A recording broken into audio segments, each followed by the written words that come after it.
મોક્ષમાળા પૂરી થઈ છે અને હવે આગળ ક્રમાંક 18માં પરમ કૃપાળદેવની 19 વર્ષની ઉંમર છે.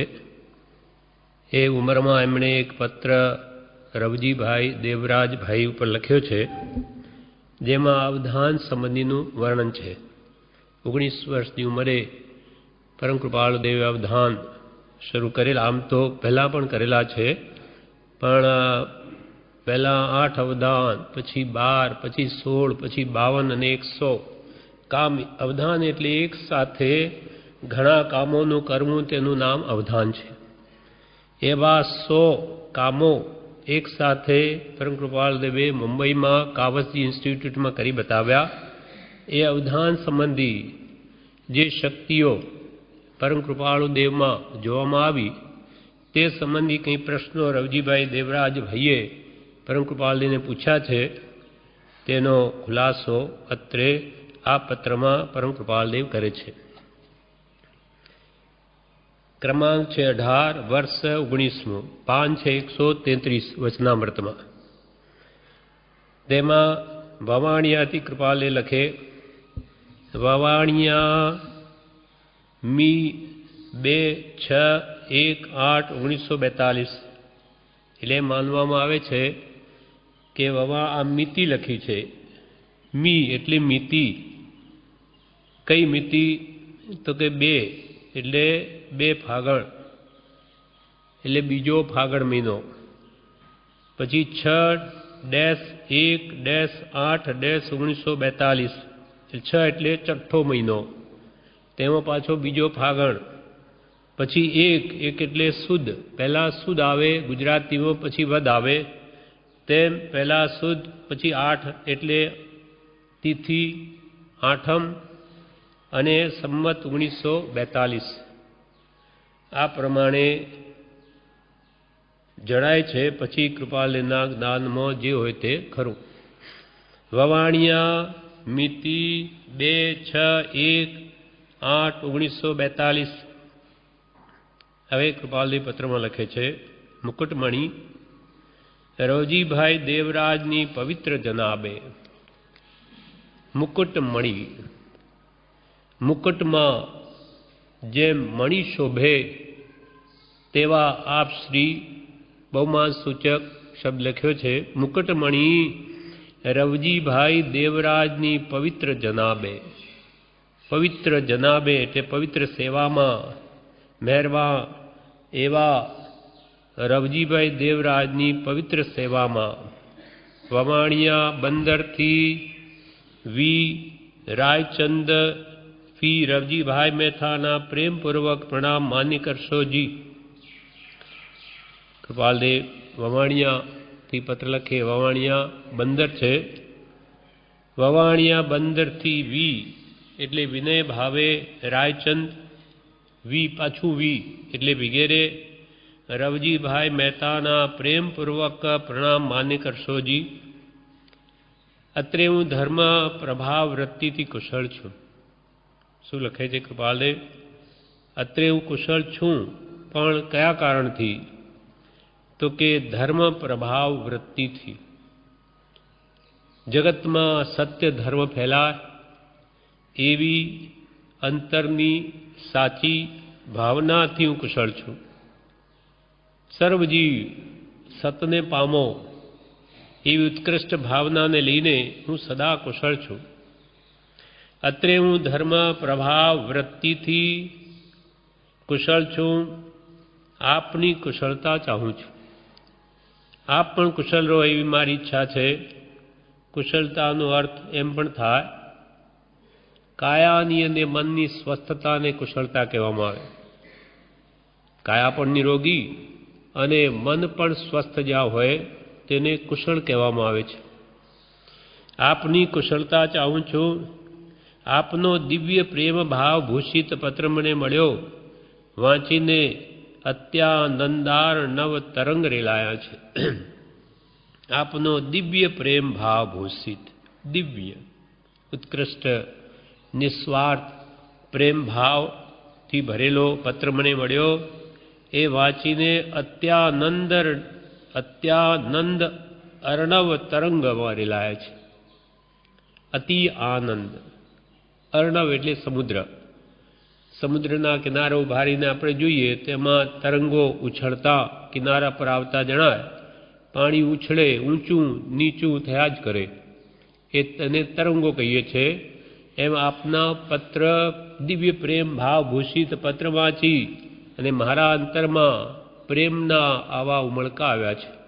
જેમ તરંગો કેમ ઉઠે એવી રીતે આપનો દિવ્ય પ્રેમ ભાવ ભૂષિત પત્ર મને મળ્યો. વાંચીને અત્યાનંદાર્ણવ તરંગ રેલાયા છે. દિવ્ય પ્રેમ અવલોકન કરીને પરમ સ્મરણ આપનું ઉપજ્યું છે. આપનો દિવ્ય આવો નિસ્વાર્થ પ્રેમ જોઈને આપનું પરમ સ્મરણ યાદી મને આવી છે. આવા પ્રેમી પત્રો નિરંતર મળવા વિજ્ઞાપના છે અને તે સ્વીકૃત કરવી આપને હસ્તગત છે. આવા પ્રેમી નિસ્વાર્થ સ્વાર્થ વગરના પત્રો નિરંતર મળવા આપને વિનંતી છે, નિરંતર મળવા વિજ્ઞાપના છે અને તે સ્વીકૃત કરવી આપને હસ્તગત છે. મેં તો કે આપને આ વિજ્ઞાપના વિનંતી કરી અરે એને સ્વીકારવી તે આપના હસ્તગત છે, એટલે ચિંતા જેવું નથી. અર્થાત કોઈ તમે પત્ર ન લખો તો પણ ચિંતા જેવું નથી. લખો તો અતિ આનંદ થાય, ન લખો તો પણ કોઈ બાદ નથી. આપે માગેલા પ્રશ્નોનો ઉત્તર અહીં આગળ આપી જવાની રજા લઉં છું. કૃપાલદેવને પ્રશ્નો પૂછ્યા છે તો એનો ઉત્તર આપવાની અત્રે હવે રજા લઉં છું. હવે પ્રશ્નોના ઉત્તર આપે છે. પ્રવેશક એટલે ઉત્તર આપવામાં જેણે પ્રવેશ કર્યો છે એવા પરમ કૃપાળુદેવ પ્રવેશક કહે છે. એટલે કે પરમ કૃપાળુદેવ કહે છે આપનું લખવું ઉચિત છે. એમ લાગે છે કે એમને એવા પ્રશ્નો પૂછ્યા છે કે આપને એટલું બધું સ્મરણ કેમ રહી જાય છે. 100 ગાથાઓ, 200 ગાથાઓ, 500 ગાથાઓ યાદ કેવી રીતે રહી જાય, એવી શું ચમત્કૃતિ છે તે કંઈ જણાવો. એવો ભાવ આ પત્ર ઉપરથી આપણને જણાય છે. તો કે આપનું લખવું ઉચિત છે એવી રીતે રહે છે યાદ, પણ સ્વસ્વરૂપ ચિત્રતા મનુષ્ય ખચકાઈ જાય ખરો. એટલે મારું જ વર્ણન કરતા મને આંચકો આવે ખરા, જરૂર આંચકો આવી જાય કે મારું જ વર્ણન મારા મોઢે કરવું. આપનું લખવું ઉચિત છે, સ્વસ્વરૂપ ચિત્રતા મનુષ્ય ખચકાઈ જાય ખરો. એટલે પોતાનું જ વર્ણન લખતા માણસને આંચકો જરૂર આવી જાય. જેમ પહેલા રાજાઓ કે મોટા પુરુષો કદી પણ પોતે કોણ છે એનું વર્ણન ન કરે. એની શક્તિ, એનો પ્રભાવ એનાથી જણાય કે આ રાજા છે કે કોઈ મહાપુરુષ છે, કોણ છે. એ પોતાની જાતે પોતાની આ પડાઈ કે પ્રશંસા ન કરે. એમ તમે મારા વિશે જ મને બધું પૂછો તો એ ચિત્રતા જરા આંચકો આવે ખરો. આપનું લખવું ઉચિત છે, સ્વસ્વરૂપ ચિત્રતા મનુષ્ય ખચકાઈ જાય ખરો. પરંતુ સ્વસ્વરૂપમાં જ્યારે આત્મસ્તુતિનો કિંચિત ભાગ ભળે ત્યારે, નહીં તો નહીં જ. આ મારું મત છે, મારું મત છે. મારું તો એમ માનવું છે, કૃપાલદેવ કહે કે સ્વસ્વરૂપમાં જ્યારે આત્મસ્તુતિનો કિંચિત ભાગ ભળે ત્યારે, મારા સંબંધી કંઈ વર્ણન કરતા એમાં મારી જો ભાવના પોતાની પ્રશંસા કરવાની કે આ બડાઈ કરવાની હોય તો જરૂર એ મનુષ્યને આંચકો આવે. પણ જે વાસ્તવિકતા છે એ બતાવતા એમાં કોઈ આંચકો ખાવાની જરૂર નથી. પરંતુ સ્વસ્વરૂપમાં જ્યારે આત્મસ્તુતિ એટલે સ્વપ્રશંસા નો કિંચિત ભાગ ભળે, એમાં કંઈ પણ આપ વડાઈ કે પોતાની પ્રશંસાનો ભાવ ભળે તો જરૂર એને આંચકો આવવો જોઈએ, નહીં તો નહીં જ. આમ મારું મત છે, આમ મારું માનવું છે. આત્મસ્તુતિનો સામાન્ય અર્થ પણ આમ થાય છે કે પોતાની જૂઠી આપ વડાઈ ચિતરવી, આત્મસ્તુતિ, પોતાની પ્રશંસા પોતાને કરવી, એનો અર્થ એમ છે કે પોતાની જૂઠી આપ વડાઈ ચિતરવી, અન્યથા આત્મસ્તુતિનું ઉપનામ પામે છે તો એ તે જરૂર આત્મસ્તુતિ કહેવાય, કેમ કે પોતાની પ્રશંસાને માટે બોલતો હોય તો. પરંતુ ખરું લખાણ તેમ પામતું નથી. પણ જે વાસ્તવિકતા છે એ બતાવતા એમાં કંઈ દોષ નથી, પરંતુ ખરું લખાણ તેમ પામતું નથી. જેમ કે ભગવાન મહાવીરને ગૌતમ સ્વામીએ અનેક પ્રશ્નો પૂછ્યા, એમના વિશે પણ કેટલી વાતો પૂછી, તો ભગવાન મહાવીર પોતે જેમ છે તેમ જણાવવામાં કોઈ દોષ નથી.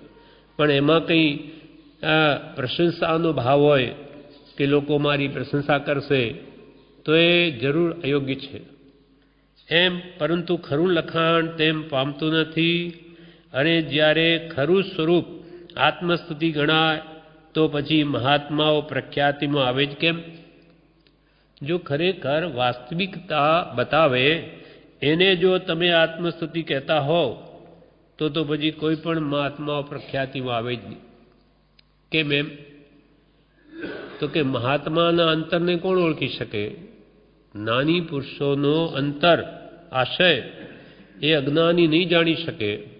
એની અંતરાત્માની નિર્મળતા એ અજ્ઞાનીના ખ્યાલમાં જ ના આવે. જેમ કે પરમ કૃપાળુ દેવે લખ્યું, અમે પરમાત્મા સ્વરૂપ થયા છીએ, તો કોણ ઓળખી શકે? આપણા જેવા અજ્ઞાની પરમ કૃપાળુ દેવની પરમાત્મા દશાને શું જાણી શકે? અથવા 680મા પત્રમાં કૃપાળ દેવે લખ્યું, અમે બીજા શ્રી મહાવીર અથવા બીજા શ્રી રામ અથવા શ્રી મહાવીર જ છીએ, કેમ કે અમે પરમાત્મા સ્વરૂપ થયા છીએ. હવે એમની એવી આત્માનું મહાવીરત્વ શક્તિ જે પ્રગટ થઈ એ આપણે કેવી રીતે જાણી શકીએ જો એ સ્પષ્ટ ન જણાવે તો? એ ભાવ આનંદગંજીએ પણ શાંતિનાથ ભગવાનના સ્તવનમાં પોતે જ કહ્યું, પોતે જ પોતાને નમસ્કાર કરે છે આનંદગંજી. અહો અહો હું મુજને કહું, અહો અહો હું મુજને કહું, નમો મુજ નમો મુજ રે, નમો મુજ નમો મુજ રે, અમિત ફળદાન દાતારની જે હની ભેટ થઈ તુજ રે, શાંતિ જીનયક મુજ વિનતી. હો હો હું મુજને કહું, નમો મુજ નમો મુજ. આનંદગંજી કહે કે હું મારા આત્માને કહું છું કે હે આત્મા તું તને નમસ્કાર કર, નમસ્કાર કર. કેમ કે અમિત ફળ દાન દાતારની ભેટ થઈ, અમાપ ફળ એવો જે દાતાર પરમાત્મા સ્વરૂપની તને પ્રાપ્તિ થઈ છે, માટે તું તારા આત્મ સ્વરૂપને નમસ્કાર કર, શુદ્ધ આત્માને. તો કે એ તો પ્રશંસા કરે છે પોતાની જ આપવડાઈ નથી. આવું અંતરંગ શુદ્ધ આત્માનું સ્વરૂપ જે એમણે અનુભવ્યું તે જો ન પ્રગટ કરે તો કોઈ જાણી ન શકે.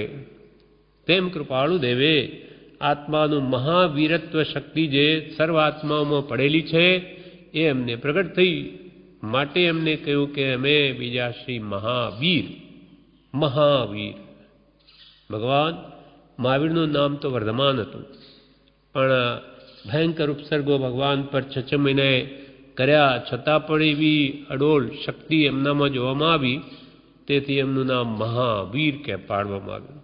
તેમ કૃપાળુ દેવે પણ ગ્રસ્ત અવસ્થામાં રહી મોહની વચમાં જ રહી મોહ રાજાને હણ્યો. મોહ નગરીમાં રહીને પણ એ કંઈ સામાન્ય કામ નથી, અતિ વિકટ છે જે પરમ કૃપાળુ દેવે કરી બતાવ્યું. તેથી પણ એ ખરેખર મહાવીરત્વ શક્તિ આત્માની એમનામાં પ્રગટ હતી, અને જે એમને પોતાની અંગત ડાયરીમાં લખ્યું તેથી આપણને જાણવા મળ્યું. નહીં તો આપણે શું ઓળખી શકીએ એમને? અમારા મને પાઠશાલાદી યોગ્યોમાં ભેદ ગણશોમાં ભેદા માત્ર પહેરનો છે, એમ આગા ખાનના બંગલે પરમ કૃપાળુદેવે પોતાની અસંગી અલંગી આત્મદશા પ્રગટ કરી તો આપણને ખ્યાલમાં આવે नहीं तो एवा महापुरुषोनी अंतरंग दशा आपणे न जाणी शकीए। एटले अहींया कहे छे के परंतु खरुं लखाण तेम पामतुं नथी ने ज्यारे खरुं लखाण खरुं स्वरूप आत्मस्तुति गणाय तो पछी महात्माओं प्रख्यातिमां आवे ज केम? तो कोई पण महात्माओं प्रगट कोई ओळखी ज न सके। माटे स्वस्वरूपनी सत्यता किंचित आपनी मांगणी उपरथी आपे पूछाव्युं छे माटे, नहीं तो कोई कहे नहीं। माटे स्वस्वरूपनी सत्यता किंचित आपनी मांगणी उपरथी जणावता अहीं आगळ मैं आंचको खाधो नथी अने ते प्रमाणे करता न्यायपूर्वक हूँ दोषित पण थयेलो नथी के तमे आ प्रमाणे मांगणी करी एटले ए प्रमाणे जे कंई पण वास्तविक आत्मा अनुभव की शक्तिओ मने प्रगट छे ते अहींया जणावता मैं आंचको खाधो नथी अने ते प्रमाणे करता न्यायपूर्वक हूँ दोषित पण थयेलो नथी। केम के शास्त्रों पण वास्तविक पोतानी स्थिति बताववामां कोई दोष नथी, पण एमां किंचित पण मोटाई आपवड़ाई के प्रशंसानो भाव होय तो ते जरूर दोषित थाय छे। हवे पोता विषे कहे छे अ पंडित अ ने आ अने ई त्रण विभाग पड्या छे। पहला अ विभाग में कृपालु लखे छे पंडित लालाजी मुंबई निवासीना अवधानो संबंधी आपे बहुए वांच्યું हशे एवो पंडित राज अष्टावधान करे छे ते हिंद प्रसिद्ध छे। पंडित लालाजी नामना कोई पंडित हशे जे मुंबई में रहेला हता, तेमणे तेमना विषे तमे बहु वांच्યું हशे अने पंडित राज अष्टावधान करे छे, 8 अवधानों करे छे ते हिंद प्रसिद्ध छे।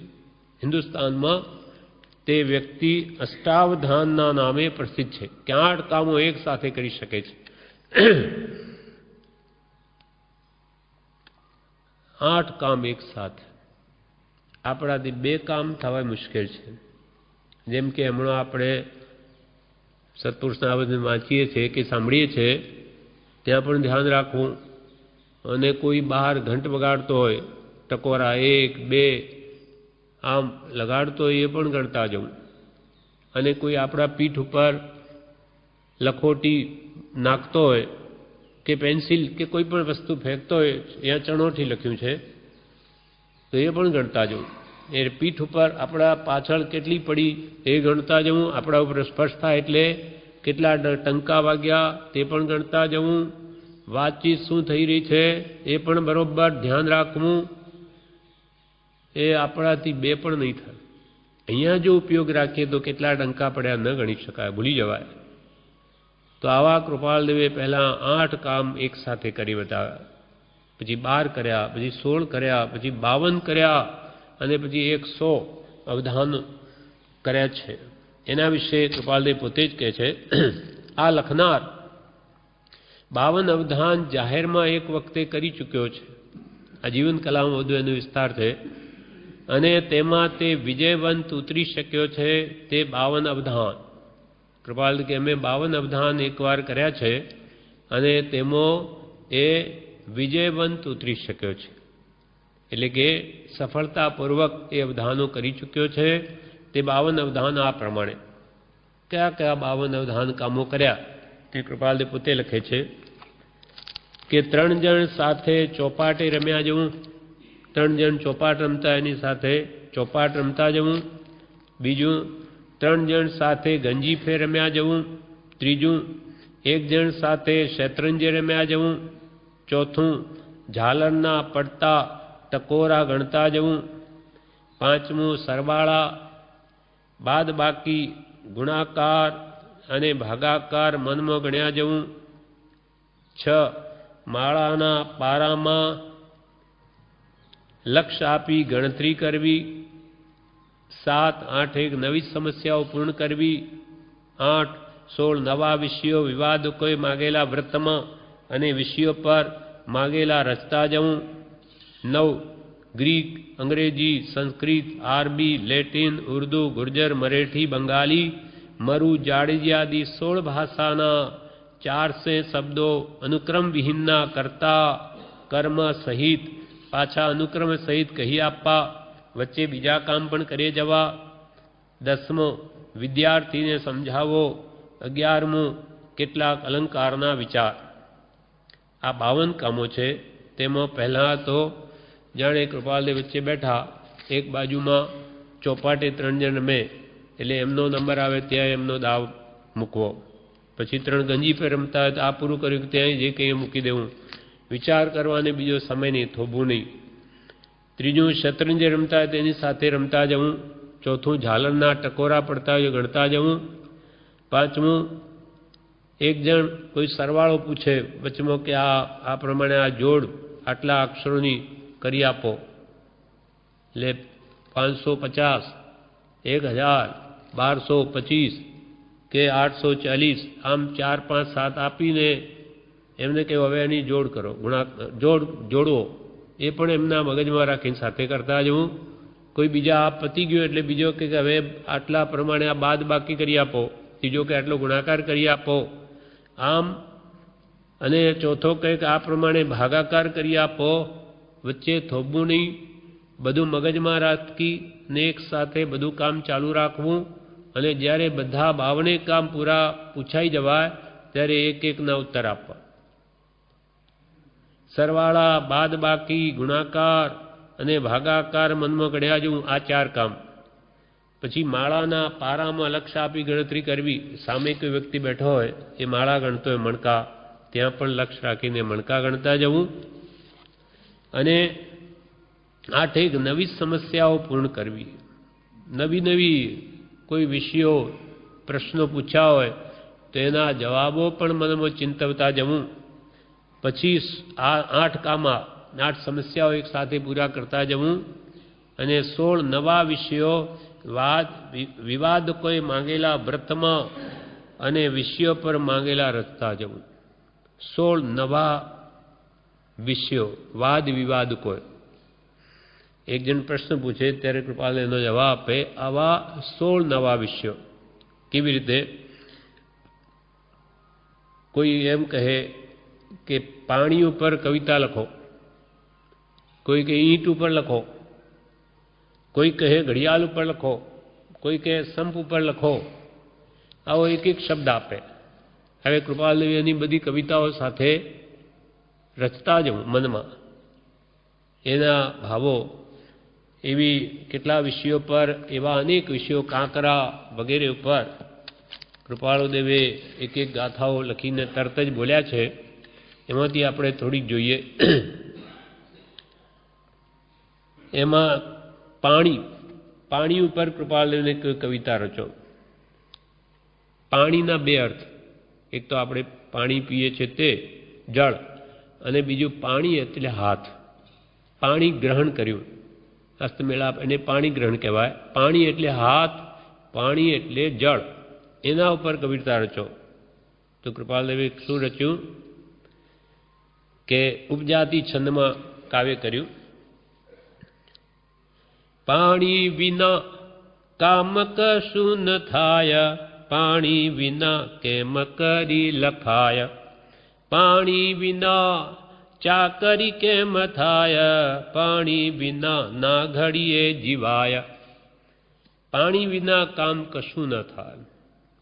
હાથ કપાઈ ગયા હોય કે ન હોય તો શું કામ કરી શકે? એટલે પાણી વિના કામ કશું ન થાય. પાણી વિના કેમ કરી લખાય? હાથ ન હોય તો કેમ કરીને લખી શકે? પાણી વિના ચાકરી કેમ થાય? હાથ ન હોય તો કોઈની સેવા ચાકરી પણ કેવી રીતે થાય?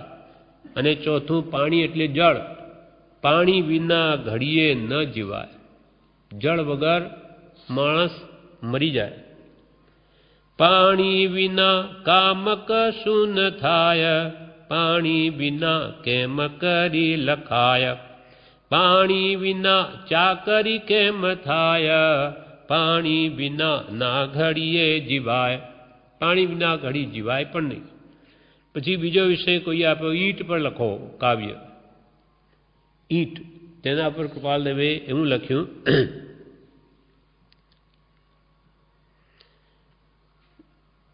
ધન કણ ધૂલ થાશે, માલીની છંદમાં લખ્યું છે, ધન કણ ધૂલ થાશે મૂર્ખને હાથ જાતા, ધૂલ પણ ધન થાશે સુગ્ન સાથે પળાતા.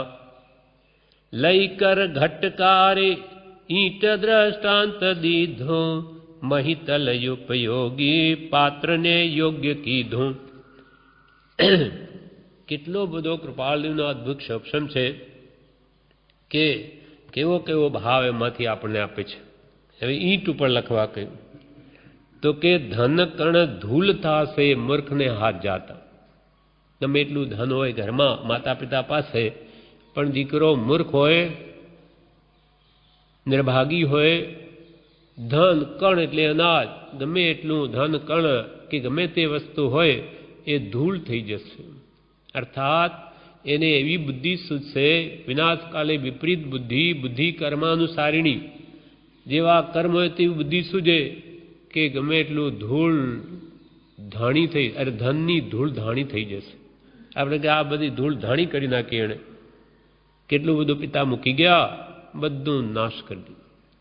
એમ મૂર્ખ હોય, નિર્ભાગી અભાગી હોય તો ધન કણ ધૂલ થાશે મૂર્ખને હાથ જાતા, અને ધૂલ પણ ધન થાશે સુગ્ન સાથે પળાતા. સુગ્ન એવો હોશિયાર, તે ધૂળમાંથી પણ ધન મેળવશે. કેવી રીતે? તો કે લઈ કર ઘટકારે ઈંટ દ્રષ્ટાંત દીધું. ઘટકાર, ઘડાને કરનારો, એને કેવો ઘડો બનાવ્યો? માટીમાંથી બનાવ્યો, કે જેમાં ઘી ભરાય, કે જેમાં જળ ભરાય, ઠંડુ જળ થાય અને બધાને શાંતિ ઉપજે, કે ધૂળમાંથી ઈંટો બનાવી જેના મહેલ બનાવી શકાય. ધન કણ ધૂલ થાશે મૂર્ખને હાથ જાતા, ધૂળ પણ ધન થાશે સુગ્ન સાથે પળાતા. લઈ કર ઘટકારે, હાથમાં માટીને લઈ કર ઘટકારે ઈંટ દ્રષ્ટાંત દીધું, ઈંટનું દ્રષ્ટાંત દીધું. ઈંટ બનાવી લીધી, એમાંથી મોટા મોટા રાજમહેલ બની જાય, કે આવા મકાન બનીને બધાને સુખ શાંતિ આપે. લઈ કર ઘટકારે ઈંટ દ્રષ્ટાંત દીધું, મહિતલ ઉપયોગી પાત્રને યોગ્ય કીધું. મહિતલ પૃથ્વી, પૃથ્વીમાં રહેતા બધા લોકોને ઉપયોગી એવી વસ્તુ બનાવી દીધી ધૂળમાંથી. એમ ઈંટ ઉપરથી આ બોધ આપ્યો કે જે હોશિયાર હોય તે ધૂળમાંથી પણ ધન મેળવે, અને જે મૂર્ખ હોય તે ધનને પણ ધૂળ બનાવી દે, ધૂળ ધાણી કરી નાખે. ધન કણ ધૂલ થાશે મૂર્ખને હાથ જાતા, ધૂલ પણ ધન થાશે સુગ્ન સાથે પળાતા. લઈ કર ઘટકારે ઈંટ દ્રષ્ટાંત દીધો, મહિતલ ઉપયોગી પાત્રને યોગ્ય કીધું. વળી કૃપાલદેવને વળી એક વિષય આપવામાં આવ્યો, તે છે ઘડિયાળ. આમ તો કૃપાલદેવ 8 વર્ષની ઉંમરમાં ઘડિયાળ ઉપર 800 ગાથાઓ લખેલી, તે મળી નથી કે જે ઘડિયાળ ઉપર 800 ગાથાઓ.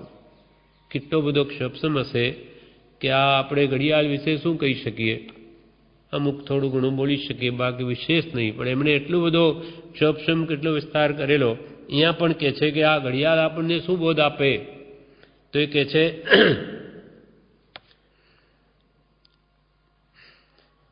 બજે છે જુઓ જે ડંકાયને કે, ગણો સૂચવે તે આવું વિવેકે.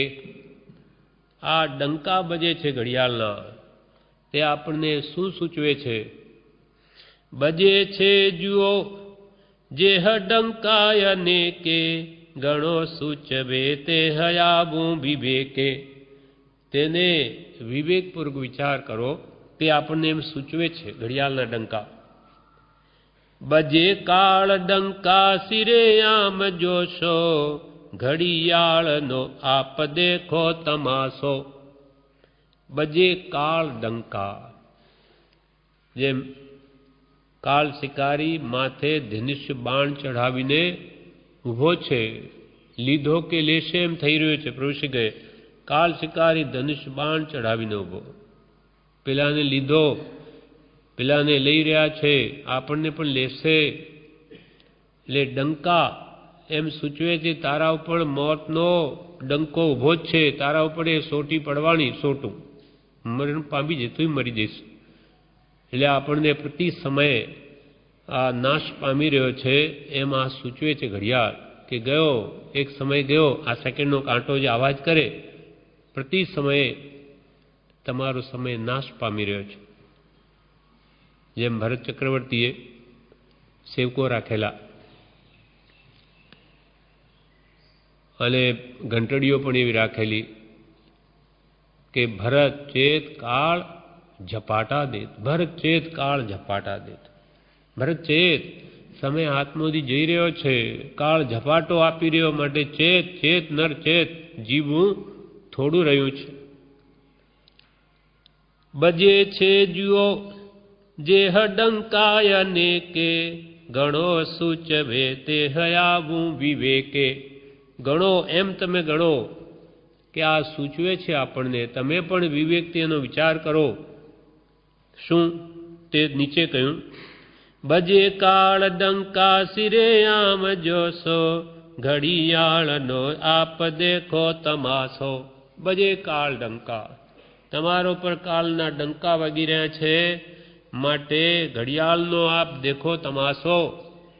કે પ્રતિ સેકન્ડ, સમય તો એમાં આવી શકતો નથી, પણ પ્રતિ સેકન્ડ આપણે ચેતાવે છે કે હે જીવ ચેત ચેત ચેત, કેમ કે સમય હાથમાંથી જઈ રહ્યો છે. ક્ષણ ક્ષણ જતાં અનંત કાળ વહી ગયો, છતાં સિદ્ધિ થઈ નહીં, અને હવે પણ નહીં ચેતે તો બધો સમય પૂરો થઈ જશે.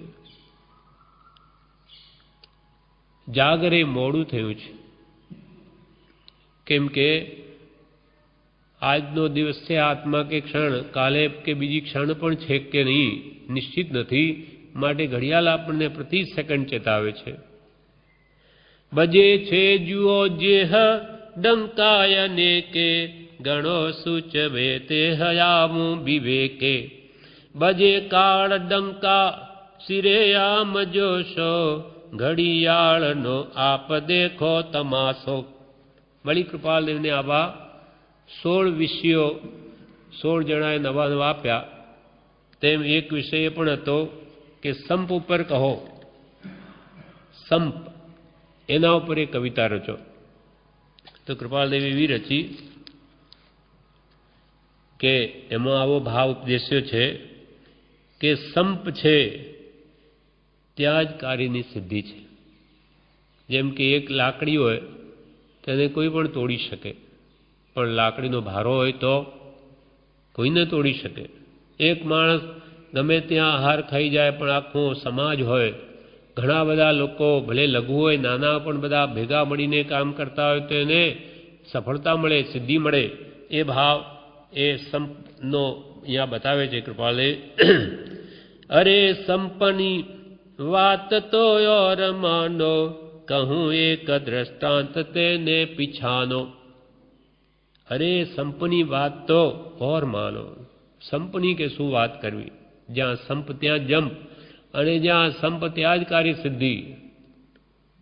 માટે કૃપાલ કે કાર્યસિદ્ધિ માટે એક ઉત્તમ સમાજ રચવાની જરૂર છે કે જેમાં શ્રીમંત અને ધીમંત બે હોય. શ્રીમંત એટલે પૈસાવાળો અને ધીમંત એટલે બુદ્ધિશાળીઓ, બધા ભેગા મળીને કામ કરે તો એ કાર્યસિદ્ધિ જરૂર મેળવે. અરે સંપની વાત તો ઓર માનો, કહું એક દ્રષ્ટાંત તેને પીછાનો. એક દ્રષ્ટાંત કહું છું તેને પીછાણો, અને પછી તમે પણ સંપત્તિ રહો. શું દ્રષ્ટાંત તે હવે કે છે, મળે જો લઘુ થોક તો કામ સિદ્ધ, નડિયા સમાજે રહ્યું તે પ્રસિદ્ધ. નડિયા આપણા ઉપર છે, નળિયા માટીના છે. એક નળિયું તો નાનું હોય, એક નળિયું કંઈ વરસાદને રોકી ન શકે, વરસાદના પાણીને, પણ બધા ભેગા મળ્યા એટલે આખી છત બની ગઈ. મળે જો લઘુ, લઘુ એટલે તુચ્છ, નાનું એવું નળિયા પણ જો ઘણા બધા ભેગા મળી જાય, મળે જો લઘુ થોક, થોક એટલે ઘણા બધા, તો કામ સિદ્ધ, તો કાર્ય સિદ્ધિ થાય. નળિયા સમાજે રહ્યું તે પ્રસિદ્ધ. નળિયા ઉપર લખો કૃપાલ એમ કે નળિયા, તો નળિયાના સમાજ એટલે સંપત્તિ આ વાત પ્રસિદ્ધ છે કે ઘણા બધા નળિયા ભેગા મળ્યા કે જીવોને વરસાદથી રક્ષણ મળ્યું, તાપથી રક્ષણ મળ્યું, સુખ શાંતિ ઉપજી. માટે તમે પણ બધા ભેગા મળીને રહેજો. પ્રભુશ્રી અંતે નાસિકથી વધાર્યા ત્યારે અંતે એમ કહ્યું, અંત વખતે સમય નથી એમનો, હવે બહુ આયુષ્ય થોડું છે, એટલે કે બધા ભેગા મળીને રહેજો, સંપત્તિ રહેજો. એમાં ખાસ શિક્ષા આપી કે જ્યાં સંપ ત્યાં જંપ છે, ત્યાં શાંતિ છે. જ્યાં કજિયા ક્લેશ કંકાસ છે ત્યાં સદા દુઃખ છે. અરે સંપની વાત તો યાર માનો, કહું એક દ્રષ્ટાંત તેને પીછાનો. મળે જો લઘુ થોક તો કામ સિદ્ધ, નળિયા સમાજે રહ્યું તે પ્રસિદ્ધ. એમ 16 નવા વિવાદ કોઈ માંગેલા વ્રતમાં અને વિષયો પણ માંગેલા રસ્તા જવું. એટલે નવા નવા તો વિષયો અને એ પણ માગેલા જ વ્રતમાં. કોઈ કે મને આ માલીની છંદમાં જ કરી આપો, અથવા તમારે ઉપજાતિ છંદમાં જ લખવું, ભુજંગીમાં જ લખવું, તો એ જ છંદમાં જ કાવ્ય કરવું અને જે વિષય આપ્યો હોય તે વિષય ઉપર જ કરવું. આ બધું સામાન્ય વાત નથી. એક કામ કરવું હોય તો આપણને ન થઈ શકે, જ્યારે આવા આટલા બધા 52 કામો એક સાથે કરવા, પાછા નવા નવા વિષયો, એમાં નવા નવા છંદમાં એ કાવ્ય પણ એક સાથે રચતા જવું, એ જ એમનું કેટલું બધું જ્ઞાન સૂચવે છે. સાત ક્ષોભક્ષમ એમનો અનેક ભાવની સાધના છે, તેનું આ ફળ છે. એક ભાવમાં નથી થયું, પણ કૃપાલદેવ કહે છે કે આ બધી આત્માની અનંત શક્તિઓ છે એવી, અને એ શક્તિઓ તમારા બધામાં છે. દરેકનો આત્મા એવો શક્તિવાનશાળી છે, પણ એ શક્તિઓ બહાર લાવવા તે પ્રયત્ન નથી કરતો. તે પ્રયત્ન કરે તો એ શક્તિઓ જરૂર બહાર આવે, કેમ કે સર્વ જીવ છે સિદ્ધ સમ, દરેક જીવ સિદ્ધ જેવો છે. અને જ્ઞાન દર્શન સુખ વીર્ય બધા આત્મામાં છે. જે એને પ્રગટ કરવા જ્ઞાની પુરુષો પુરુષાર્થ કરે તો એ આત્માની શક્તિઓ બહાર લાવે છે. એવી શક્તિઓ પૂતગલમાં એની શક્તિઓ છે. વૈજ્ઞાનિકો પૂતગલની શક્તિ પાછળ પડ્યા તો એ અનેક શક્તિઓ, જેમ કે આ 2 તારકા તાર અહીંયાથી ટેલિવિઝન કે કંઈ પણ તાર વગર અહીંયાથી ફોટો છે અમેરિકા પહોંચી જાય કે એથી પણ વિશે દૂર, કે આપણે જે બોલીએ આપણી ભાષાના શબ્દો એ જ અવાજમાં ત્યાં પહોંચી જાય. આ પૂતગલની અનંત શક્તિઓ છે, જેના પાછળ પડ્યા તે શક્તિઓ બહાર લાવ્યા. લાવનાર પણ આત્મા, અને આત્મામાં એવી અનંત શક્તિઓ પડેલી છે. દરેક દ્રવ્યની શક્તિશાળી છે, પણ નાની પુરુષો પોતાની અનંત શક્તિને એવી પ્રગટાવે કે એના માટે કોઈ પર પદાર્થની જરૂરત જ નથી. પોતે ત્યાં બેઠા આખું અમેરિકા જોઈ શકે, લંડન, વિશ્વ આખું જોઈ શકે. એવી અનંત શક્તિઓ જ્ઞાન દર્શનમય આત્મામાં પડેલી જ છે. એટલે કૃપાલ કે આ જે કંઈ પણ અમારું આ કરીએ છીએ તે આત્માની અનંત શક્તિ વડે થાય છે. એટલે એવી બીજા પણ અમુક વિષયો માગ્યા છે, અને બીજા પણ 16 જુદી જુદી ભાષાના શબ્દો વગેરે 52 અવધાનો કૃપાળદેવને જે પૂછવામાં આવ્યા એના વિશે હજુ અડધું બાકી છે, જે આપણે આવતીકાલે પૂરું કરીશું. વર્ષ 19મો પરમ કૃપાલદેવ ક્રમાંક 18માં લખે છે, એક પત્ર લખ્યો રવજીભાઈ દેવરાજની પવિત્ર જનાબે. એમણે કંઈ અવધાન સંબંધી પરમ કૃપાલદેવની શક્તિ વિશે પૂછ્યું છે. તે સંબંધી કૃપાલદેવ જે વાસ્તવિકતા છે તે જણાવે છે. આ પત્ર અડધો આપણે કાલે વાંચેલો, હવે અડધો બાકી છે તે આજે પૂરો કરીએ. હવે પરમ કૃપાલ દેવ જે 52 અવધાનો પોતે કરેલા તે વિશે જણાવે છે કે આ લખનાર 52 અવધાન જાહેરમાં એક વખતે કરી ચૂક્યો છે અને તેમાં તે વિજયવંત ઉતરી શક્યો છે। 52 કામો એક સાથે કરવા આપણાથી 2 કામ થવા મુશ્કેલ। જે કંઈ પણ વાતચીત થતી હોય ત્યાં ધ્યાન રાખવું અને બીજા ઘંટના ટકોરા પડતા હોય તે પણ ગણતા જો ન થઈ શકે। આ બાજુ ઉપયોગ રાખે તો પેલું ભૂલી જવાય। જ્યારે કૃપાલ દેવે આવા પહેલા 8 અવધાન પછી 12, 16, 52 અને 100 અવધાન મુંબઈમાં કરી બતાવ્યા। એવી અદ્ભુત શક્તિ પરમ કૃપાળુ દેવમાં હતી। તેથી એમને સાક્ષાત સરસ્વતીનું બિરુદ મળેલું। આ તો કે સાક્ષાત સરસ્વતી છે। જે ચાર્લ્સ મુંબઈમાં જે પ્રમુખ સ્થાને હતા, અંગ્રેજ હતા, તે વખતે અંગ્રેજોનું રાજ્ય હતું। એણે તો એમ કહ્યું કૃપાલદેવને કે તમે વિદેશ જાઓ તો તમને પૈસા મળશે અને કીર્તિ મળશે। પણ કૃપાલદેવે કહ્યું કે ત્યાં અનાર્ય દેશોમાં શુદ્ધ રીતે રહી ન શકાય, માટે નહીં જ ગયા। અને એમને કંઈ આવું જ્ઞાન વેચી બતાવી ને પૈસા જોઈતા નથી કે એમને એવી મોટાઈ જોઈતી નથી, એટલે ન જ ગયા। એટલે એ કહે છે કે આવી શક્તિઓ એમને પૂછવાથી જણાવું છું। દેવરાજ પૂછી તેથી જણાવે છે કે આ 52 આ લખનાર 52 અવધાન જાહેરમાં એક વખતે કરી ચૂક્યો છે અને તેમાં તે વિજયવંત નીવડ્યો છે। એટલે કે 52 કામો એક સાથે કરી બતાવ્યા। કેવી રીતે?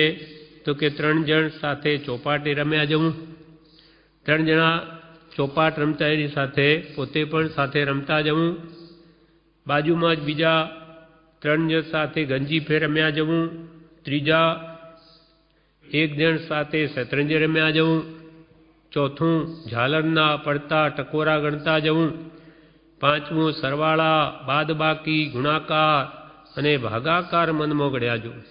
એક મને આ ટોટલ કરી આપો તો એ પણ મનમાં ચાલુ રાખવું। કોઈ કે મને આ બાદબાકી કરી આપો તો એ પણ કરતા જવું, કોઈ કે ગુણાકાર કરી આપો તો એ પણ કરતા જવું, કોઈ ભાગાકાર કરો એ પણ કરતા જવું। આમ 4 કામ આ થયા અને ચોપાટ, ગંજીફો અને શતરંજ આ 3 આ થયા। આમ 7 વત્તા ઝાલોરના ટકોરા ગણતા એ થઈ 8। પછી માળાના પારામાં લક્ષ્ય રાખી ગણતરી કર્યા જવું। 1 જણ સામે બેઠો માળા ગણે છે, એ મણકા પણ ગણતા જવું કે એને કેટલા મણકા ઉતાર્યા।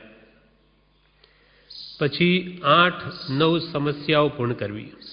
કોઈ આવા વિવિધ પ્રશ્નો પૂછે એના ઉત્તર પણ મનમાં વિચારતા જવું। એટલે 8, 4, 12, 13, 14, 15, 16, 17 કામ થયા। હવે એના પછી 16 નવા વિષયો। વિવાદકોએ માંગેલા વર્તમાન અને વિષયો પણ માંગેલા રચતા જવું। આપણે એ વિશે 16 વિષયો નવા હતા, તેમાં અમુક આપણે જોયા। જેમ કે કોઈએ કહ્યું કે પાણી પર કાવ્ય રચો, ઈંટ પર કાવ્ય રચો, ઘડિયાળ પર રચો કે સંપ પર રચો। આવા 16 નવા વિષયો પૂછ્યા અને એના વિશે કાવ્ય બનાવવું, કવિતા રચતા જવું। અને તેમાં પાછું અમે જે કહીએ છંદમાં જ, બીજું નહીં। એ રીતે કૃપાળજીને પૂછ્યું છતાં એ કરતા ગયા। એમાંના અમુક વિષયો આપણે ઘડિયાળ, ઈંટ, તેમજ પાણી અને સંપ ઉપર આપણે કાલે જોઈ ગયા। સંપ વિશે કહ્યું કે અરે સંપની વાત તો ઓર માનો, કહું એક દ્રષ્ટાંત તેને પીછાનો, મળે જો લઘુ થોક તો કામ સિદ્ધ, નળિયા સમાજે રહ્યું તે પ્રસિદ્ધ। નળિયા વિશે લખો તો એમાં સંપનો ઉપદેશ આપ્યો કે એક નળિયું કંઈ વરસાદને રોકી ન શકે, પણ 5, 50, 100, 500 ભેગા થાય તો છાપરું બની જાય।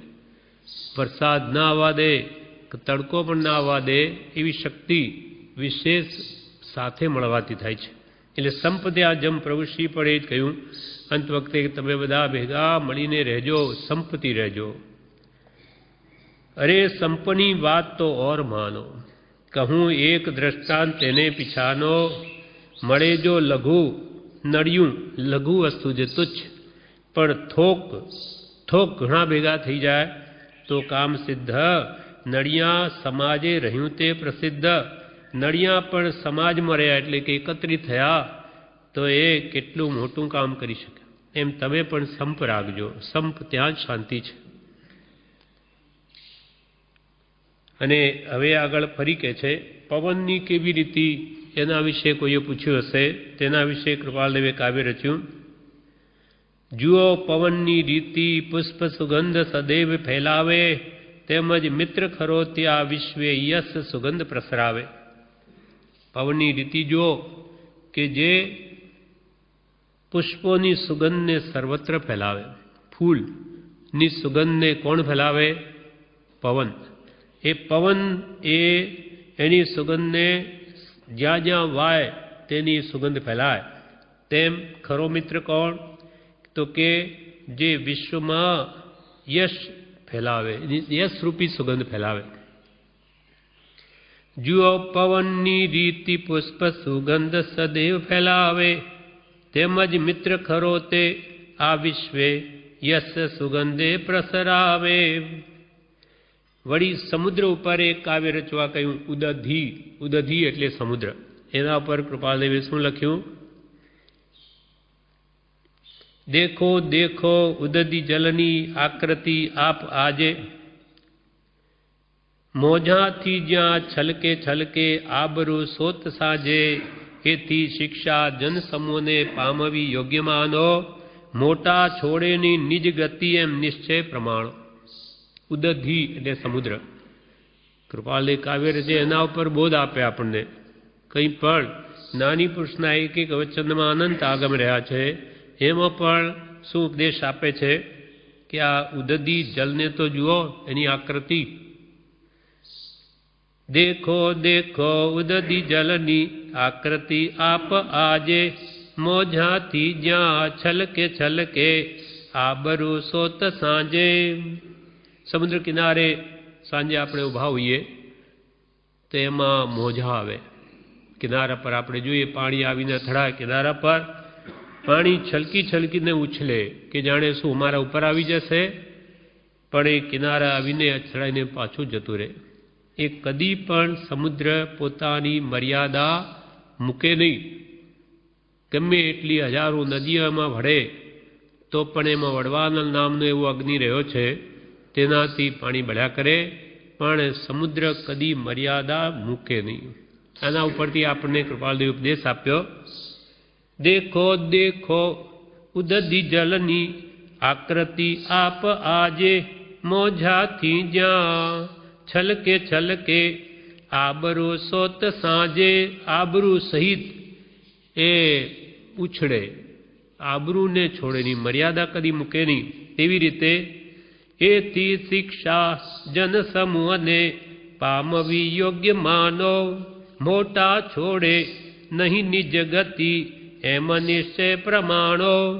એવી શિક્ષા જન સમૂહને પામવી યોગ્ય છે કે મોટા છોડેની નિજ ગતિ, પોતાની મર્યાદા મોટા માણસો કદી મૂકે નહીં. ગમે તેવી દુઃખમય પરિસ્થિતિ આવી પડે તો પણ એ કદી દીનતા કરે નહીં, અથવા ઘણો વૈભવ વધી ગયો હોય તો પણ છલકાઈ જાય નહીં. જેમ સમુદ્ર મર્યાદા મૂકે નહીં, તે મોટા માણસો પણ કદી નિજ ગતિને છોડે નહીં. એમ નિશ્ચય પ્રમાણ તે જ મોટા છે. સમય આવે, દુઃખના પ્રસંગમાં આવે, જો દીનતા કરે તો મોટો શાનો, અથવા પુણ્ય ઉદય ઘણું બધું મળી ગયું છલકાઈ જાય તો એની પુણ્ય સ્થાની, એ મોટો સ્થાનો. એ બી શિક્ષા, એથી શિક્ષા જન સમૂહને પામવી યોગ્ય માનો, મોટા છોડે નહીં નિજ ગતિ એમ નિશ્ચય પ્રમાણો. આવી રીતે અનેક સમસ્યાઓ જે 16 કહેવામાં આવેલી. વળી કોઈએ કહ્યું કે તૃષ્ણા વિશે કંઈ કહો, કાવ્ય કહો. ત્યારે કૃપાલ દેવીએ તૃષ્ણા વિશે કવિતા કરી. આ બધા અવધાવની કવિતાઓ છે. તૃષ્ણા વિશે કૃપાલે બોલ્યા, 5 મળે 25 ચહે 25 મળે વધવા તણી આશા. વ્યાજ સમાન સદા વધતી ઘટતી નથી રે મન દેખ તમાશા. એ તૃષ્ણા તજીએ દિલ નહીં તો પડવા નથી ધર્મ સુપાસા. રાય વણિક ભલા જન ભાવિક એમ કહે ઉપદેશક ખાસા. કાવ્ય રચ્યું કૃપાલ દેવી. આ બધું શીઘ્ર કવિતાઓ છે. ત્યાં વિચારવાને અવકાશ નથી કે ભાઈ 4 લીટી લખે ને પછી એમાં ફેરફાર કંઈ નહીં. તત્ક્ષણ વિષય માગે એમાં બોલી જવાનું. કેટલું જ્ઞાન હશે કે આવું બધું જેને બધું સહજ પૂછતા જ કાવ્ય રૂપે પ્રાસ મેળવીને અને પાછો શિક્ષાપ્રદ ઉપદેશામાં હોય તરત જ બોલી દે. તૃષ્ણા વિશે શું કહ્યું કે 5 મળે 25 ચહે. 5 રૂપિયા મળે કોઈ ગરીબને તો 25 થાય તો સારું. 5 મળે 25 સહે 25 મળે વધવા તણી આશા. ગરીબને 25, શેઠને 25 લાખ હોય તો કે હવે 5 લાખ હોય તો 25 લાખ કરું, 25ના 50 લાખ કરું, પણ વધવા તણી આશા. એમાં કોઈને એમ નથી થતું મોટે ભાગે કે હવે બહુ થઈ ગયું, બસ બંધ કરો. 5 મળે 25 ચહે 25 મળે વધવા તણી આશા. કે નવની ઈચ્છાઓ ઉગ્યા જ કરે છે. વ્યાજ સમાનવ સદા વધતી ઘટતી નથી રે મન દેખ તમાશા. વ્યાજ રાત ને દિવસ વધે. રાત્રે પણ વ્યાજનું કામ તો ચાલુ જ. એક દિવસ 24 કલાક ગયા કે એનો વ્યાજ વધી ગયો, ચડે જ. જેમ વ્યાજ પ્રતિદિન વધતું જાય તેમ જીવની તૃષ્ણા આશા એ પણ રાત દિવસ વધ્યા જ કરે. વ્યાજ સમાન સદા વધતી ઘટતી નથી રે મન દેખ તમાશા. કૃપાલ કે આ મનનો તમાશો તો જુઓ કે જેમ મળે તેમ તૃષ્ણા વધતી જ જાય. કે ભાઈ આટલું બધું પહેલાં બિલકુલ નહોતું, હવે એટલું બધું છે કે બસ. તો કે એ તો થતું જ નથી. તૃષ્ણા આકાશ જેવી અનંત છે. રે તૃષ્ણા તજીએ દિલ. હે દિલ, હે મન, હવે તું આ તૃષ્ણાને તજ. નથી નહીં તો પડવા નથી ધર્મ સુપાસા. ધર્મના પાસા તારા નહીં પડે એટલે તારું ભલું નહીં થાય. જો તું તૃષ્ણાને નહીં છોડે તો તારા ધર્મ સુપાસા, તારા પાસા સવડા નહીં પડે. રાય વણિક, રાય એટલે રાય ભાઈ કૃપાલદેવ. રાય વણિક ભલાજન ભાવિક, તું ભલો છે એવો ભાવિક આત્મા. એવા રાય વણિક ભલાજન ભાવિક એમ કહે ઉપદેશ ખાસા. એ ભલા મનુષ્ય, તું આ મોટા મહાપુરુષોની કહેલી વાત માન. કહે ઉપદેશક ખાસા. ઘણા બધા ઉપદેશકો બધા આ જ ઉપદેશ કહે છે કે હે જીવ, તું તૃષ્ણાને તજ. એટલે કૃપાલ કે જન્મ મરણ કોના છે? જે તૃષ્ણા રાખે તેના. જેટલી તૃષ્ણા વધારે એટલા એના જન્મ મરણ પણ વધારે. 5 મળે 25 ચહે 25 મળે વધવા તણી આશા. વ્યાજ સમાન સદા વધતી ઘટતી નથી રે મન દેખ તમાશા. એ તૃષ્ણા તજીએ દિલ નહીં તો પડવા નથી ધર્મ સુપાસા. રાય વણિક ભલા જન ભાવિક એમ કહે ઉપદેશક ખાસા. એવી અનેક કવિતાઓ સાક્ષાત સરસ્વતીમાં આપેલી છે. આપણે ટૂંકામાં જોયું કે આવા અનેક કાવ્યો કૃપાળુ દેવે અવધાન સમયે શીઘ્ર બનાવેલા છે. એમ 16 નવા વિષયો વિવાદકે માગેલા વૃત્તમાં, વૃત્ત એટલે છંદમાં, અને વિષયો પણ માગેલા તેમ જ રચતા જવું, બીજી રીતે નહીં. આવા 16 વિષયો, પછી 16 બીજી જુદી જુદી ભાષાઓના અનુક્રમ વિહીન આગળ પાછળ કરી આપે એ બધા જોડી આપવા. હવે આપણને લેટિન ફ્રાન્સ કંઈ આવડતી જ ન હોય તો એ શબ્દો આગા પાછા કરેલા કેમ સમજ પડે? જ્યારે કૃપાળુ દેવને એવી 16 નવી ભાષાઓના આગળ પાછળ કરતા કર્મ કરીને આપ્યા છતાંય બધું ગોઠવી આપ્યું.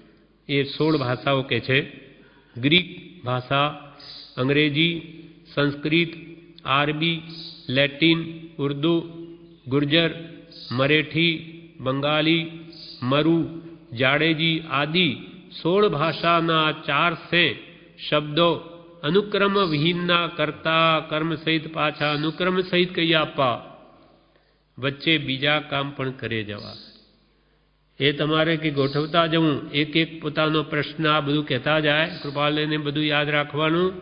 આવા 52 કામ પૂરા થઈ ગયા કે પછી એક એકનો જવાબ આપો. આપણે તો સ્મૃતિમાં જ નહીં રહે તો એના જવાબ શું વિચારે? એક સાથે 52 પ્રકારના વિચાર કરે જવું, આ કેવી અદ્ભુત શક્તિ! એટલે જન સમૂહે તેમને તો એવો બિરુદ આપ્યું કે હો, આ તો સાક્ષાત સરસ્વતી છે કે આ કેવી રીતે કરી શકે આ બધું. એટલે એમ આ 16 અને વચ્ચે બીજા કામ પણ કરે જવા અને વિદ્યાર્થીને સમજાવો. આ બધા કામો કરે જવા સાથે વિદ્યાર્થીને પણ શિક્ષા આપતા જવું, સાચી સમજણ જે યોગ્ય લાગે તે પણ કહેતા જવું અને કેટલાક અલંકારોના વિચારો પણ કરતા જવા. આમ આ બધા મળીને 52 કામ થાય છે. હવે કૃપાલદેવ આ વિશે લખે છે. આ બધું કૃપાલદેવ પોતે જ એમના પૂછવાથી કહ્યું છે. આમ કરેલા 52 અવધાનની લખાણ સંબંધે અહીંયા આગળ પૂર્ણાહુતિ થાય છે. આ 52 કામો એક વખતે મનશક્તિમાં સાથે ધારણ કરવા પડે છે. મનમાં એક સાથે બધું યાદ રાખવું પડે છે. વગર ભણેલી ભાષાના વિકૃત અક્ષરો સુકૃત કરવા પડે છે. ટૂંકામાં આપને કહી દઉં છું કે આ સગળું યાદ જ રહી જાય છે. કૃપાલ, આ તો બધું યાદ જ રહી જાય. ટૂંકામાં આપને કહી દઉં છું કે આ સગળું યાદ જ રહી જાય છે. હજુ સુધી કોઈ વાર ગયું નથી. આ તો જાણે કોમ્પ્યુટરમાં મેમોરીમાં મૂકી દીધું હોય તે જાય જ નહીં. એવી રીતે કૃપાળુ દેવને તો સ્મરણમાં એકવાર આવી ગયું એ કે હજુ સુધી ગયું નથી. હજુ સુધી પણ બધું સ્મૃતિમાં છે. હજુ સુધી કોઈ વાર ગયું નથી. આમ કેટલુંક માર્મિક સમજવું રહી જાય છે, પરંતુ દિલગીર છું કે તે સમજાવવું પ્રત્યક્ષને માટે છે, એટલે અહીં આગળ ચિતરવું વૃથા છે. એમાં જે આત્મિક અને શક્તિઓને લઈને આ બધું કર્યું છે એ તમને હું આમ પત્ર દ્વારા સમજાવી નથી શકતો. એ તો રૂબરૂમાં વાતચીત થઈ શકે એટલે મેં અહીંયા સંબંધી ચિતર્યું નથી, એટલે કે લખ્યું નથી. આમાં માર્મિક કેટલું સમજવું રહી જાય છે, પરંતુ દિલગીર છું કે તે સમજાવવું પ્રત્યક્ષને માટે છે, એટલે અહીં આગળ ચિતરવું વૃથા છે. આપ નિશ્ચય કરો કે આ 1 કલાકનું કેટલું કૌશલ્ય છે. 1 કલાકમાં આ કેવી કળા છે એ તમે વિચારી શકો છો. ટૂંકો હિસાબ ગણીએ તો પણ 52 શ્લોક તો 1 કલાકમાં યાદ રહ્યા કે નહીં? ટૂંકામાં ટૂંકો 52 કામો કર્યા તો 52 શ્લોકો તો કમસે કમ યાદ રહ્યા કે નહીં? 16 નવા, 8 સમસ્યા, 16 જુદી જુદી ભાષાના અનુક્રમ વિહીનના અને 12 બીજા કામ મળી એક વિદ્વાને ગણતી કરતા માન્યું હતું કે 500 શ્લોકનું સ્મરણ 1 કલાકમાં રહી શકે છે. આવી સમસ્યાઓ કૃપાલદેવે જે 52 કામ કર્યા એના આધાર ઉપર એક વિદ્વાને આમ ગણતરી કરીને એમ માન્યું કે આના હિસાબે તો 500 શ્લોક 1 કલાકમાં એ યાદ કરી શકે છે. 500 ગાથાઓ. એટલી શક્તિ હોય તો આવું કે થાય. આ વાત હવે અહીં આગળ એટલેથી જ પતાવી દઈએ છે. કૃપાલદેવ હવે આ વાત અહીંયા પૂરી કરીએ. એવી શક્તિઓ કલાકમાં આટલા ગાથાઓ 500-700 ગાથાઓ યાદ કરવી એ યશોવીજીના સમયમાં બનેલું છે. યશોવીજી મહારાજ નાની પુરુષ થઈ ગયા, જેનું આપણે રોજે સવારમાં એક સ્તવન બોલીએ છીએ. એ યશોવીજી અને એમના ગુરુભાઈ વિનય વિજયજી એ 2 જણા ત્યાં ભણવા ગયેલા કાશી. તો વેદાંત ધર્મ વિશે પણ બધું જાણવા વેદાંત ગુરુને ત્યાં વેશ પલટો કરીને ત્યાં રહ્યા, બધું જ જાણ્યું. હવે એક ગ્રંથ તે એ વેદાંત ગુરુ બતાવે નહીં, તો એ ક્યાંય બહાર ગયેલા. એક દિવસ એક રાત્રિ માટે બહાર રહ્યા, તો ગુરુપત્નીને માતા તરીકે માનતા બે જણા કે માતાજી એ ગ્રંથ અમને આપો ને.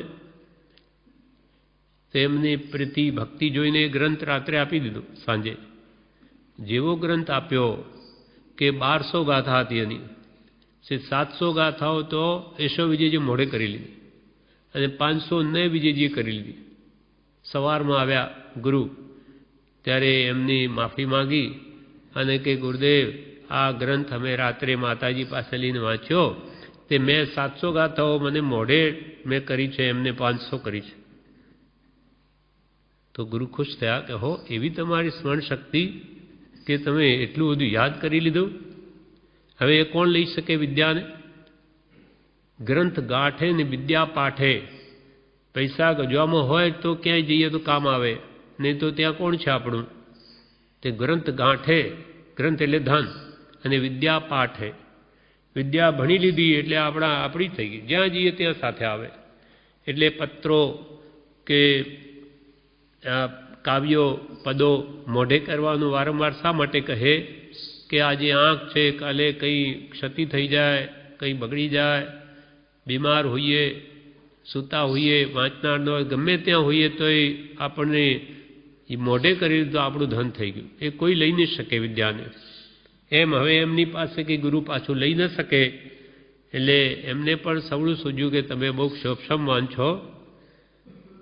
અને એટલે કૃપાલને કહે છે આ વાત હવે અહીં આગળથી પતાવી દઈએ છીએ.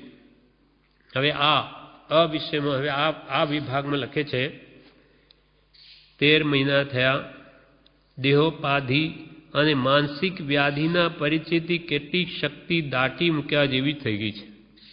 કૃપાલ કે હમણાં આ દેહની ઉપાધિ, કોઈ શારીરિક રોગ વગેરેનો ઉદય હશે, અને માનસિક વ્યાધિ એટલે મનનું કોઈ દુઃખ નથી, પણ અનેક કામ ભગવાન કૃપાલને કરવા પડે છે, વ્યવહારના વેપારના. એટલે એ એટલી બધી ઉપાધિને લઈને કેટલીક શક્તિ આત્માની દાટી મૂક્યા જેવી થઈ ગઈ છે, એ બધી દબાઈ ગઈ છે. 13 મહિના થયા, દેહોપાધિ અને માનસિક વ્યાધિના પરિચયથી કેટલીક શક્તિ દાટી મૂક્યા જેવી જ થઈ ગઈ છે. 52 જેવા 100 અવધાન તો હજુ પણ થઈ શકે છે. 52 જેવા 100 અવધાન તો આજે પણ થઈ શકે એવું છે, ભલે શક્તિ દબાઈ ગયેલી છે છતાં. નહીં તો આપ ગમે તે ભાષાના 100 શ્લોકો એક વખત બોલી જાઓ તો તે પાછા તેવી જ રીતે યાદીમાં રાખી બોલી દેખાડવાની સમર્થતા આ લખનારમાં હતી. આપ કે 100 શ્લોકો હમણાં બોલો તો હમણાં પાછા બોલી શકું, એટલી શક્તિ તો આ લખનારમાં હતી. અને તે માટે તથા અવધાનોને માટે સરસ્વતીનો અવતાર એવું ઉપનામ આ મનુષ્યને મળેલું છે. કૃપાલ કે આ દેહધારી આત્મા એને જન સમાજ તરફથી સરસ્વતીનો અવતાર એવું ઉપનામ મળ્યું છે. પોતે જ લખ્યું કે એવું મને લોકોએ એમ ઉપનામ આપ્યું, પદવી આપી કે તમે તો સરસ્વતીનો અવતાર છો. તે માટે તથા અવધાનોને માટે સરસ્વતીનો અવતાર એવું ઉપનામ આ મનુષ્યને મળેલું છે. અવધાન એ આત્મશક્તિનું કર્તવ્ય મને સ્વાનુભાવથી જણાયું છે. આ અવધાન એક સાથે એટલા કામ કરવાની શક્તિ એ આત્માની શક્તિ છે. અને તમારે કે જે દરેક આત્માઓ એ શક્તિ પડી છે, કોઈ પણ આત્મા એ શક્તિ રહી છે જ નહીં. અવધાન એ આત્મશક્તિનું કર્તવ્ય મને સ્વાનુભવથી જણાયું છે. આપનો પ્રશ્ન આવો છે કે 1 કલાકમાં 100 શ્લોક સમણભૂત રહી શકે? પ્રશ્ન કર્યો છે એમને કે 1 કલાકની અંદર 100 ગાથાઓ મોડે થઈ શકે? ત્યારે તેનો માર્મિક ખુલાસો ઉપરના વિષયો કરશે એમ જાણી અહીં આગળ જગા રોકી નથી. તમને એ શંકા છે કે એક માણસ 100 ગાથાઓ 1 કલાકમાં યાદ રાખી શકે? તો તો કે એનો ખુલાસો તમને આ ઉપર મેં એટલું બધું કહ્યું છે તેનાથી આવી જશે. 100 શ્લોક 500 ગાથાઓ કરી શકાય, હજી પણ વિશેષ થઈ શકે. તો 1 કલાકમાં એમનો પ્રશ્ન, આપનો પ્રશ્ન આવો છે કે 1 કલાકમાં 100 શ્લોક સ્મરણભૂત રહી શકે, ત્યારે તેનો માર્મિક ખુલાસો ઉપરના વિષયો કરશે એમ જાણી અહીં આગળ જગા રોકી નથી. અહીં આગળ વિશેષ સંબંધી કંઈ લખ્યું નથી. આશ્ચર્ય, આનંદ અને સંદેહમાંથી હવે જે આપને યોગ્ય લાગે તે ગ્રહણ કરો. આ મેં મારી આપના પૂછવાથી આત્મિક શક્તિઓ જણાવી છે. એમાં કંઈ માન, મોટાઈ કે આપ વડાઈની આશા નથી, પણ તમે પૂછવાથી જેમ હતું તેમ સત્ય કહ્યું છે.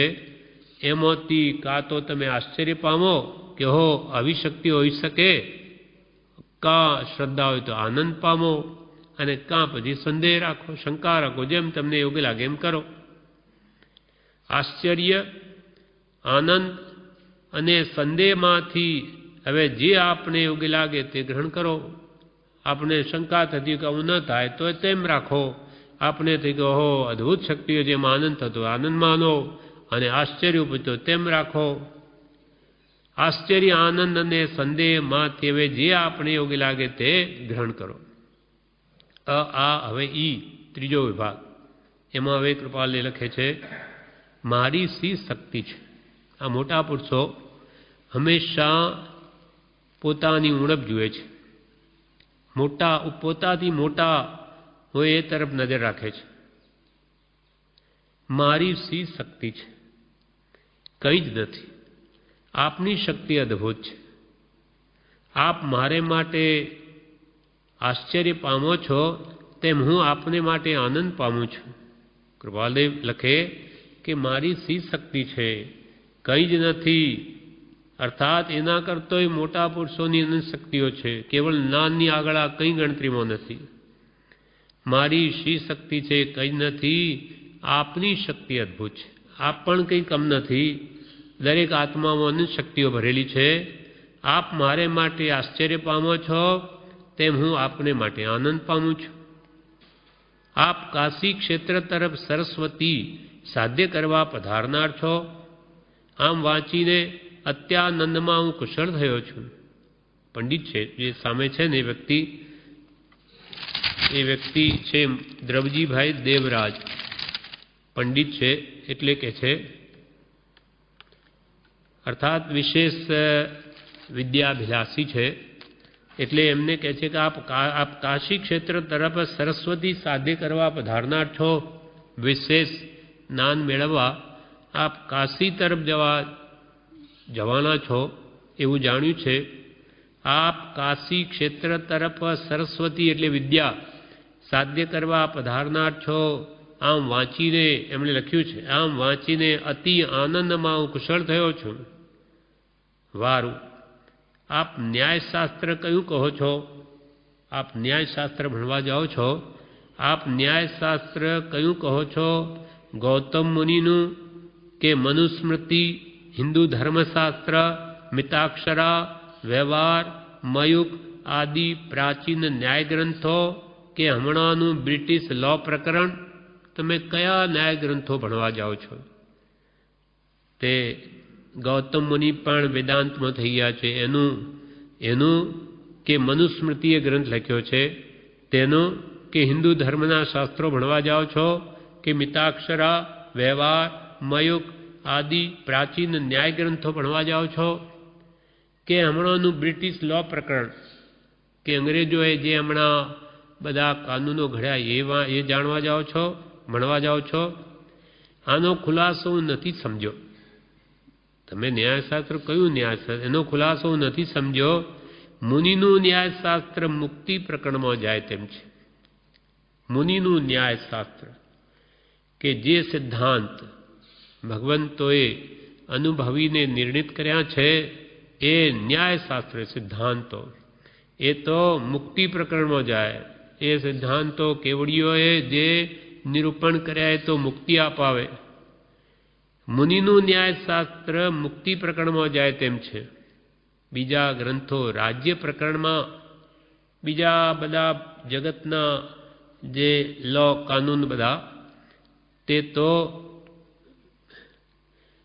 બીજા શાસ્ત્રો રાજ્ય પ્રકરણમાં બીજા ગ્રંથો બ્રિટિશમાં માઠા નામની કોઈ ગ્રંથ છે, બ્રિટિશમાં માઠા એમાં આવવામાં જાય છે.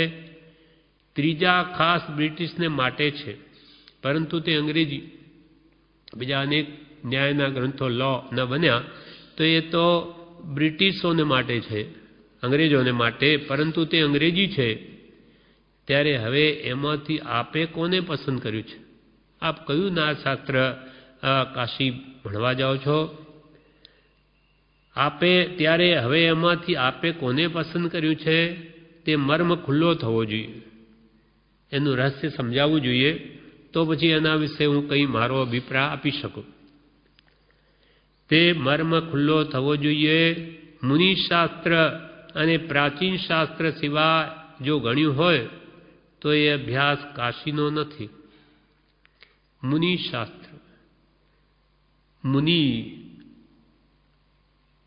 મુનિ આત્મજ્ઞાન ત્યાં મુનિપણું, તે સાચા ગુરુ હોય.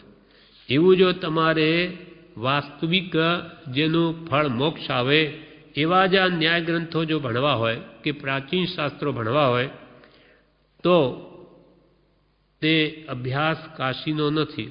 મુનિશાસ્ત્ર કે પ્રાચીન શાસ્ત્ર સિવાય એટલે કે આવા ગ્રંથો ભણવા હોય તો કાશી તમે ભણી શકો, કેમ કે સંસ્કૃતનો ઉચ્ચ અભ્યાસ કાશીમાં તે વખતે ખાસ ગણાતો અને ત્યાં કાશી ભણવા જતા. યશો વિજયજી મહારાજ પણ ગયા હતા.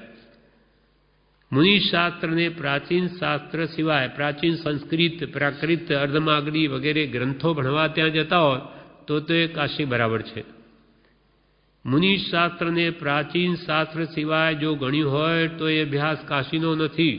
એ સિવાયના બીજા કોઈ તમે ન્યાય ગ્રંથો વાંચવા જવું હોય તો એ કાશીનો અભ્યાસ નથી, પરંતુ મેટ્રિક્યુલેશન પસાર થયા પછી મુંબઈ પૂનાનો છે.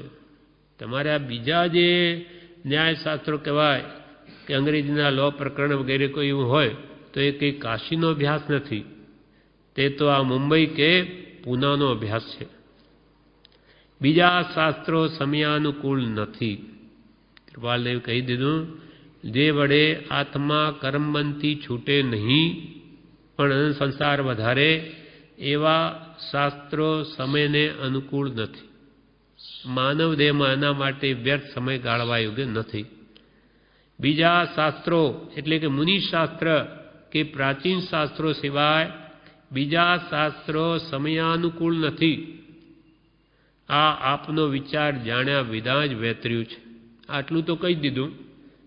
તમે ન્યાયશાસ્ત્રો ખુલાસો કરશો, જે પૂછશો ત્યારની વાત ત્યારે, પણ આ મુનિશાસ્ત્ર કે પ્રાચીન મહાપુરુષોના ગ્રંથો સિવાય બીજું કંઈ ભણવા જેવું નથી. આ આપનો વિચાર જાણ્યા વિના જ વેતર્યું છે કે આપનો કયો વિચાર, પણ આ તમને કહી દીધું કે બીજું કંઈ કરવા જેવું નથી. આપને જેમ યોગ્ય લાગે તેમ, પણ આપનો વિચાર જાણ્યા વિના જ આ વેતર્યું છે. એટલે કે આ લખી દીધું કે બીજા શાસ્ત્રો સમયને અનુકૂળ નથી. પરંતુ વેતરવામાં પણ એક કારણ છે. આ વાત શા માટે લખી એમાં પણ એક કારણ છે. શું? તો આપે સાથે અંગ્રેજી વિદ્યાભ્યાસનું લખ્યું છે તે, સાથે તમે અંગ્રેજી વિદ્યાભ્યાસનું પણ લખ્યું છે તે માટે આ વેતર્યું છે. હું ધારું છું કે એમાં કંઈ આપ ભૂલથાપ ખાતા હશો. ત્યાં કંઈ કાશીમાં કંઈ અંગ્રેજી વિદ્યા ભણવાનું નથી. હું ધારું છું કે એમાં કંઈ આપ ભૂલથાપ ખાતા હશો. મુંબઈ કરતાં કાશી તરફ અંગ્રેજી અભ્યાસ કંઈ ઉત્કૃષ્ટ નથી. મુંબઈમાં અંગ્રેજી અભ્યાસ થઈ શકે કે કાશીમાં ન થાય. મુંબઈ કરતાં કાશી તરફ અંગ્રેજ અભ્યાસ કંઈ ઉત્કૃષ્ટ નથી. જ્યારે ઉત્કૃષ્ટ ન હોય ત્યારે આઘું પગલું ભરવાનો હેતુ બીજો હશે. આપ ચિત્રો ત્યારે દર્શિત થાય ત્યાં સુધી શંકાગ્રસ્ત છું કે ભાઈ તમારે અંગ્રેજી ભણવું હોય તો એ તો પૂના કે મુંબઈ એનો અભ્યાસ છે, કંઈ કાશીનો નથી. મુંબઈ કરતાં કાશી તરફ અંગ્રેજી અભ્યાસ કંઈ ઉત્કૃષ્ટ નથી. જ્યારે ઉત્કૃષ્ટ ન હોય ત્યારે આટલું આઘું પગલું ભરવું યોગ્ય નથી. પણ તમારો આશય કે બીજો હશે એ આપ ચિત્રો લખો તો ખ્યાલ આવે ત્યાં સુધી શંકાગ્રસ્ત છું. એક હવે કે છે, મને અભ્યાસ સંબંધી પૂછ્યું છે, મારે કયો અભ્યાસ કરવો એવું કંઈ પૂછ્યું છે એમણે. તો કે મને અભ્યાસ સંબંધી પૂછ્યું છે, તેમાં ખુલાસો જે દેવાનો છે તે ઉપરની કલમની સમજણ ફેર સુધી દઈ શકતો નથી. તમારે કયો ન્યાય ગ્રંથો ભણવા છે એ કંઈ વાત બરોબર મને સમજાઈ નથી, ખુલાસો થયો નથી, એટલે હું તમને એનો ખુલાસો આપી શકતો નથી. મને અભ્યાસ સંબંધી પૂછ્યું છે, તેમાં ખુલાસો જે દેવાનો છે તે ઉપરની કલમની સમજણ ફેર સુધી, વાત તમારી શું, કયો ન્યાય શું ભણવું છે એ સમજાય નહીં, સમજણ ભેર સુધી દઈ શકતો નથી, અને જે ખુલાસો હું આપવાનો છું તે દલીલોથી આપીશ. તમે આમનો આમ નહીં કહ્યું કે ભાઈ અહીંયા તમે આ નહીં કરતા, ના કરજો, એના કારણો પણ સમજાવીશ, કારણ સહિત જણાવીશ, દલીલોથી તર્કથી એ વાત સિદ્ધ કરીને બતાવીશ, તેથી તમને બરોબર સમજાશે. એટલે અને જે ખુલાસો હું આપવાનો છું તે દલીલોથી આપીશ. જ્ઞાન વર્ધક સભાના તંત્રીનો ઉપકાર માનું છું, એવા અનુચરને માટે તસ્તી લે છે તે માટે. જ્ઞાન વર્ધક સભાના જે તંત્રી એનો કૃપાલ કે ઉપકાર માનું છું. કૃપાલના અમુક કાવ્યો કે લેખો એ છાપતા હશે, એટલે એનો ઉપકાર માનું છું, એવા અનુચરને માટે તસ્તી લે છે તે માટે. આ સઘળા ખુલાસા ટૂંકામાં પતાવ્યા છે, વિશે જોઈએ તો માગો. ટૂંકામાં આ બધું જે તમે પૂછ્યું એ કહ્યું છે, વિશેષામાં કંઈ જોઈએ, કોઈ પ્રશ્ન ખુલાસા જોઈતા હોય તો માગો, એમ કરીને અત્રે આ પત્ર પૂર્ણ કરે છે. આ સઘળા ખુલાસા ટૂંકામાં પતાવ્યા છે, વિશે જોઈએ તો માગો. આ પ્રમાણે આ ક્રમાંક વચનામૃતનો 18 અને અવધાન સંબંધીની વિગત આ અત્રે પૂરી થાય છે. એટલે આ પત્ર પણ પૂરો થયો. હવે આવતીકાલે ક્રમાંક 19 મહાનીતિ વચન સપ્તશતી એટલે 700 મહાનીતિ કૃપાલદેવે 3 કલાકમાં લખેલી. તેનો વિસ્તાર બ્રહ્મચારીજીએ 203 સુધી લખ્યો, એમના જ હશે એવું જણાય છે. અને પછી એ બધી 700 મહાનીતિઓ વિવેચન સહિત આપણે આવતીકાલથી શરૂ કરીશું.